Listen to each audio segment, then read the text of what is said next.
नहीं कर पा रहे हो। और इसीलिए सबसे पहले हम इस चैप्टर के फ्लो को समझेंगे।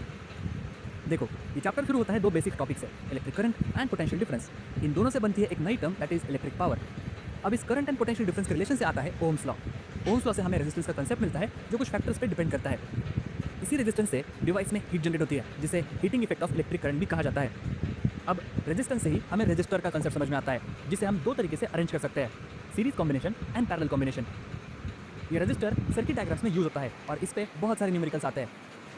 और यही है इस चैप्टर का पूरा फ्लो। और इस वीडियो में हम इन सारे टॉपिक्स को डिटेल में समझेंगे। तो चलो यार, बिना देरी के वीडियो स्टार्ट करते हैं। देखो, सबसे पहले आता है इलेक्ट्रिक करंट, बट इसे समझने के लिए हमें इलेक्ट्रिक चार्ज को समझना होगा। देखो, चार्ज दो टाइप्स के होते हैं, पॉजिटिव एंड नेगेटिव, जिन्हें हम स्मॉल क्यू से डिनोट करते हैं। इनकी वैल्यू है 1.6 × 10⁻⁻19 कूलम्स, पॉजिटिव एंड नेगेटिव। ये दोनों ही स्मॉलेस्ट चार्ज पार्टिकल्स हैं जिन्हें हम प्रोटॉन एंड इलेक्ट्रॉन के नाम से जानते हैं। अगर ऐसे मल्टीपल चार्जेस साथ में होंगे तो इन्हें क्यू से डिनोट करते हैं, जिसे क्वांटाइजेशन ऑफ इलेक्ट्रिक चार्ज बोलते हैं। इस क्यू की वैल्यू हम इस फॉर्मूला से मिलती है, that is Q = n × small q, जहाँ पे n नंबर ऑफ चार्जेस है। अब इलेक्ट्रॉन्स के केस में हम नेगेटिव स्मॉल q को E से भी डिनोट करते हैं, so this can be written as Q = n × E। और यहाँ से ये चैप्टर शुरू होता है। So let's start with electric current. देखो, electric current is nothing but flow of electric charge. यहाँ पे इलेक्ट्रिक चार्ज ये वर्ड काफ़ी ज़्यादा इंपॉर्टेंट है। जैसे एक वायर में इलेक्ट्रॉन्स फ्लो करते हैं तो उसे इलेक्ट्रिक करंट कहा जाता है। सेम वे इलेक्ट्रोलिसिस में भी आयंस फ्लो करते हैं और इसे भी इलेक्ट्रिक करंट कहा जाता है। इन जनरल इलेक्ट्रॉन्स हो या फिर आयंस, दोनों ही इलेक्ट्रिक चार्ज कहलाते हैं और इसीलिए हम इलेक्ट्रिक करंट को फ्लो ऑफ इलेक्ट्रिक चार्ज बोलते हैं। ये इलेक्ट्रिक करंट डिनोट किया जाता है लेटर कैपिटल I से, जो होता है चार्ज अपॉन टाइम, और इसका यूनिट है कूलम्स पर सेकेंड, यानी कि एम्पियर, जो पड़ा है फ्रेंच साइंटिस्ट एंड्रे मैरे एम्पियर के नाम पे। अब यहाँ पे आता है एक इंपॉर्टेंट कंसेप्ट। देखो, किसी भी वायर में इलेक्ट्रॉन्स नेगेटिव साइड से पॉजिटिव साइड तक मूव करते हैं, बट हमारे करंट की डायरेक्शन हमेशा पॉजिटिव साइड से नेगेटिव साइड को शो की जाती है। इसे याद रखना, हो सकता है कि ये फिल इन द ब्लैंक्स में भी आ जाए। नाउ नेक्स्ट टॉपिक है पोटेंशियल डिफरेंस। अब इलेक्ट्रिक करंट तो समझ में आ गया, that is flow of electric charge, but ये चार्ज फ्लो क्यों होता है? एक्चुअली में इन चार्ज क्यू पे कुछ फोर्स एक्ट हो रहा होगा, जिसके कारण वो एक पॉइंट से दूसरे पॉइंट पे फ्लो कर रहे हैं, यानी कि डिस्प्लेसमेंट शो कर रहे हैं। ये force into displacement work show करता है। इट मींस यहाँ पे कुछ अमाउंट ऑफ वर्क हो रहा है। अगर इसी वर्क को मैं टोटल चार्ज से डिवाइड करूँ तो मुझे जो एंटिटी मिलेगी वो होगी potential difference. In simple words, potential difference is amount of work done required to move unit charge from one point to another point, जिसे डिनोट किया जाता है लेटर कैपिटल V से, that is V = work upon charge, और इसका unit है joules per coulomb, यानी कि वोल्ट। अब करंट एंड वोल्टेज के दो इंपॉर्टेंट कॉन्सेप्ट्स को समझते हैं। देखो, इलेक्ट्रिक करंट को हम एक स्पेसिफिक पॉइंट पे मेजर करते हैं with the help of ammeter. इसे मेजर करने के लिए हम वायर को उस पॉइंट पे कट करके उसके जगह पे एमीटर कनेक्ट करते हैं, जिससे हमें करंट की वैल्यू पता चलती है। अगर हमें पोटेंशियल डिफरेंस को मेजर करना है तो उसे हम दो डिफरेंट पॉइंट्स के बीच में मेजर करते हैं with the help of volt meter. इसे मेजर करने के लिए हम वोल्ट मीटर को डिफरेंट वायर से दो पॉइंट्स के बीच में पैरेलली कनेक्ट करते हैं, जिससे हमें वोल्टेज की वैल्यू पता चलती है। ध्यान रखना, करंट एमीटर से मेजर करते हैं at specific point end voltage volt meter से मेजर करते हैं between two different points. Now next topic है इलेक्ट्रिक पावर। देखो, पावर होता है वर्क अपॉन टाइम। अब अगर मैं इस टर्म को चार्ज से मल्टीप्लाई एंड डिवाइड करूँ और इन्हें रीअरेंज करूँ तो ये बनेगा work upon charge, that is potential difference, and charge upon time, that is electric current. In short, electric power is nothing but product of voltage and current. But यार, ये तो फॉर्मूला हुआ, इसका कंसेप्ट क्या कहता है? मान लो कि एक डिवाइस है, अब इसको वर्क करने के लिए पावर की ज़रूरत होगी। अब जब इसे हम स्विच में लगाते हैं तो ये डिवाइस काम करना चालू करता है। ये काम इसीलिए करता है क्योंकि इसे पावर मिलती है due to voltage and electric current, जिसे हम इलेक्ट्रिक पावर बोलते हैं। In short, electric power is rate at which electric energy is consume by device to convert it into useful work, which is given by P = V × I, और इसका ऐसा unit है VAT. So till now हमने तीन terms को समझ लिया। अब समझते हैं ओहम्स लॉ को। ओहम्स लॉ, देखो, ये लॉ कहता है कि वोल्टेज एंड इलेक्ट्रिक करंट एक दूसरे को डायरेक्टली प्रोपोर्शनल है। मतलब अगर वोल्टेज बढ़ाते हैं तो इलेक्ट्रिक करंट भी बढ़ जाएगा, और अगर वोल्टेज कम करता है तो इलेक्ट्रिक करंट भी कम हो जाएगा। इस लॉ का स्टेटमेंट है, the current flowing from conductor is directly proportional to the voltage, that is potential difference, applied across its ends, provided that the temperature and other physical conditions of the conductor remains constant।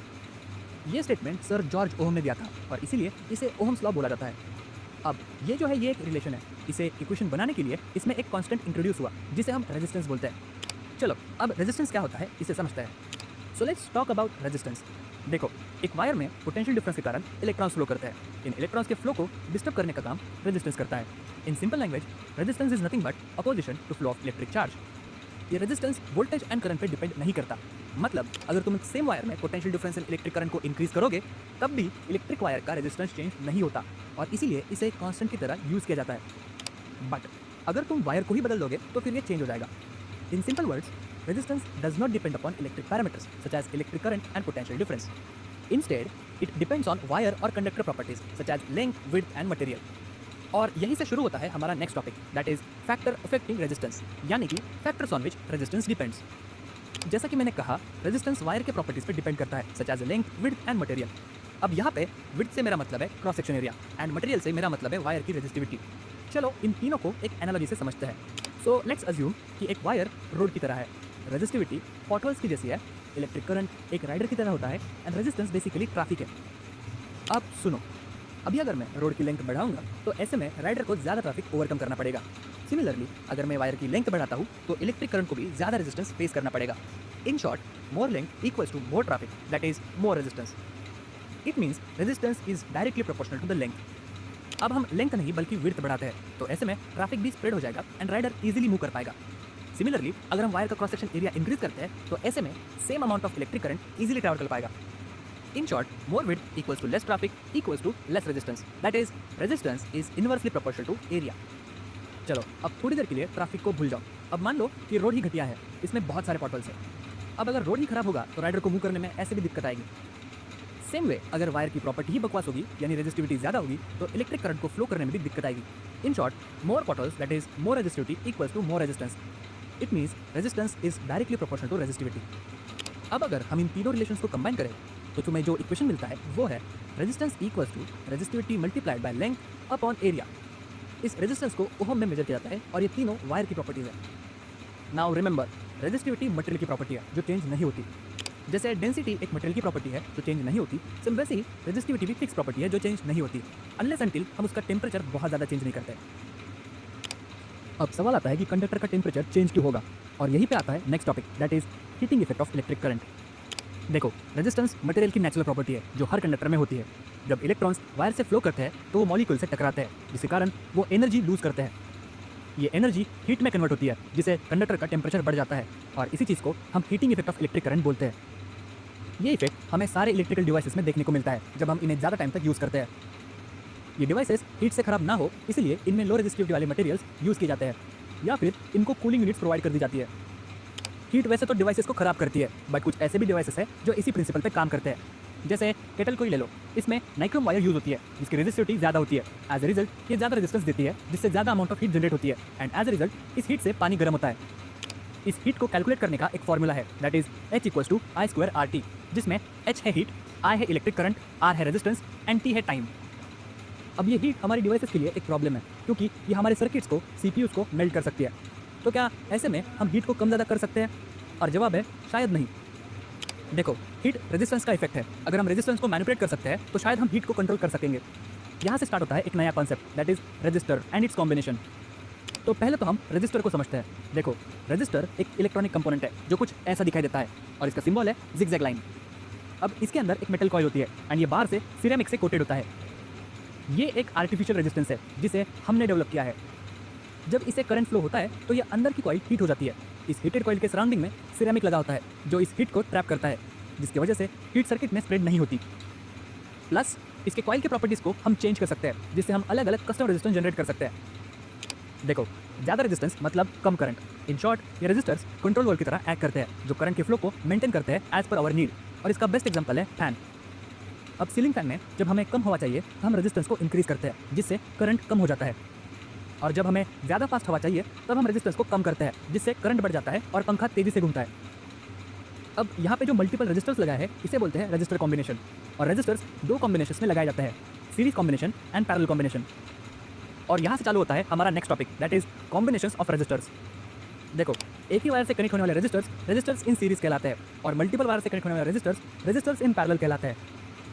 जैसे इस case में ये resistors एक ही wire से connected है, it means ये series combination है, और ये मल्टीपल वायर से कनेक्टेड है, इट मीन्स ये पैरेलल कॉम्बिनेशन है। अगर तुम्हें फिर भी कंफ्यूजन है देन रेजिस्टर्स के बोथ एंड्स को डिफरेंट कलर्स दो। अगर डिफरेंट कलर्स सामने सामने आ रहे हैं इट मीन्स ये एक सीरीज कॉम्बिनेशन है, और अगर सेम कलर सामने सामने आ रहे हैं इट मीन्स ये एक पैरेलल कॉम्बिनेशन है। अब यहाँ पे एक इंपॉर्टेंट कंसेप्ट आती है, देखो, अगर वायर मल्टीपल वायर्स में डिवाइड हो रही है, इट मीन्स करंट मल्टीपल हिस्सों में डिस्ट्रीब्यूट होगा। ऐसे केस में टोटल करंट डिस्ट्रीब्यूटेड करंट का सम जितना होता है, that is I equals to I1 plus I2 plus I3। अगर वायर सेम है बट लोड या फिर डिवाइसेस मल्टीपल है, तो वायर का टोटल वोल्टेज हर लोड के बीच में डिस्ट्रीब्यूट होता है। ऐसे केस में टोटल वोल्टेज डिस्ट्रीब्यूटेड वोल्टेज के सम जितना होता है, that is V equals to V1 plus V2 plus V3। ध्यान में रखो, multiple wires equals to multiple currents, multiple load या फिर devices equals to multiple voltages. अब आता है एक micro concept, that is equivalent registers of combinations. देखो, इक्विवेलेंट रेजिस्टर वो रेजिस्टर है जिसका इफेक्ट करस्पॉन्डिंग कॉम्बिनेशन जितना होता है। अब इसका क्या मतलब हुआ? चलो मान लो तुम्हारे पास ₹1 के 5 सिक्के हैं और इसके बदले में अगर मैं तुम्हें ₹5 का एक सिक्का दूँ तो क्या तुम्हें कुछ फर्क पड़ेगा? नहीं ना, क्योंकि ₹1 के 5 सिक्कों की वैल्यू ₹5 के एक सिक्के जितनी है। इट मीन्स ₹5 का एक कॉइन ₹1 के 5 कॉइन का इक्विवेलेंट है। इक्विवेलेंट रेजिस्टेंस का यही मतलब होता है, सर्किट में जितने भी रेजिस्टेंस है उतना ही इफेक्ट एक इक्विवेलेंट रेजिस्टेंस शो करता है। बट सीरीज कॉम्बिनेशन का इक्विवेलेंट रेजिस्टेंस अलग होता है एंड पैरेलल कॉम्बिनेशन का इक्विवेलेंट रेजिस्टेंस अलग होता है। चलो इन्हें डिराइव करते हैं। पहले आता है सीरीज कॉम्बिनेशन। देखो, ये है सीरीज कॉम्बिनेशन, एक ऐसा कॉम्बिनेशन जहाँ पे सारे लोड एक वायर से कनेक्टेड है। अब हमें इसका इक्विवेलेंट रेजिस्टेंस निकालना है। देखो, हमने अभी सीखा था कि एक वायर पे अगर मल्टीपल लोड्स होंगे तो वोल्टेज डिस्ट्रीब्यूट होगा, जो टोटल वोल्टेज जितना होगा। इट मीन्स यहाँ पे भी सेम केस होगी और यहाँ पे फॉर्मूला लगेगा V equals to V1 plus V2 plus V3। अब V इक्वल्स टू होता है I इंटू R। चलो इसे इस इक्वेशन में पुट करते हैं। अब इस केस में वायर एक ही है, इट मीन्स करंट सेम है, सो इसे कैंसिल करेंगे and it becomes R equivalent series equals to R1 plus R2 plus R3। और ये है सीरीज इक्विवेलेंट रेजिस्टेंस का इक्वेशन। नेक्स्ट है पैरेलल कॉम्बिनेशन का इक्विवेलेंट रेजिस्टेंस। देखो, इसका इक्विवेलेंट रेजिस्टेंस होगा R इक्विवेलेंट पैरेलल। चलो इसे डिराइव करते हैं। देखो, यहाँ पे वायर मल्टीपल वायर्स में स्प्लिट हो रही है और हमने अभी पढ़ा था कि अगर वायर स्प्लिट होती है तो करंट भी डिस्ट्रीब्यूट होता है। इट मीन्स यहाँ पे इक्वेशन लगेगा I equals to I1 plus I2 plus I3। इस सिनारियो में वोल्टेज सेम होगा बिकॉज हर वायर में सिर्फ एक ही लोड अटैच है। अब V इक्वल्स टू होता है I into R, so I becomes V upon R। इस इक्वेशन में पुट करेंगे so it becomes V upon R equivalent parallel equals to V upon R1 plus V upon R2 plus V upon R3। अब voltage को cancel करेंगे and it becomes 1 upon R equivalent parallel equals to 1 upon R1 plus 1 upon R2 plus 1 upon R3। और ये है parallel combination का equivalent resistance. अब एक important concept, देखो, पैरेलल कॉम्बिनेशन का इक्विवेलेंट रेजिस्टेंस कुछ ऐसे लिखा जाता है, कुछ लोग इसे ऐसे लिखते हैं और ये गलत है, सो बी केयरफुल। अब अगर देखा जाए तो हमने ऑलमोस्ट सारे चैप्टर को कवर कर लिया है एक्सेप्ट इलेक्ट्रिक सर्किट। बट इसे समझने से पहले वीडियो को लाइक करो एंड कमेंट करके बताओ कि वन शॉट कितना इफेक्टिव रहा है, so that I can make more such videos. Also इस चैप्टर के नोट्स भी मैंने अपडेट कर दिए हैं, तो वेबसाइट से तुम इसे फिर से डाउनलोड कर सकते हो। मेरे वेबसाइट का लिंक तुम्हें नीचे डिस्क्रिप्शन में मिल जाएगा। अब समझते हैं इलेक्ट्रिक सर्किट को। देखो, ये है टिपिकल इलेक्ट्रिक सर्किट जिसमें ये है वायर, ये है रजिस्टर का सिंबल, ये है बल्ब का सिंबल, ये है बैटरी, ये है ओपन स्विच, ये है क्लोज स्विच, ये है एमीटर एंड ये है वोल्ट मीटर। इसके अलावा भी कुछ डरावने सिंबल्स हैं जो हम 11th स्टैंडर्ड में पढ़ेंगे। देखो, ये रटने वाला पार्ट है तो इसे याद रखो।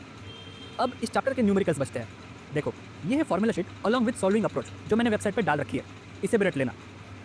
अब अगर इस वीडियो पे 1000 कमेंट्स, 5000 लाइक्स और 10,000 व्यूज़ आते हैं तो मैं न्यूमेरिकल्स को भी वन शॉट में कवर कर लूँगा।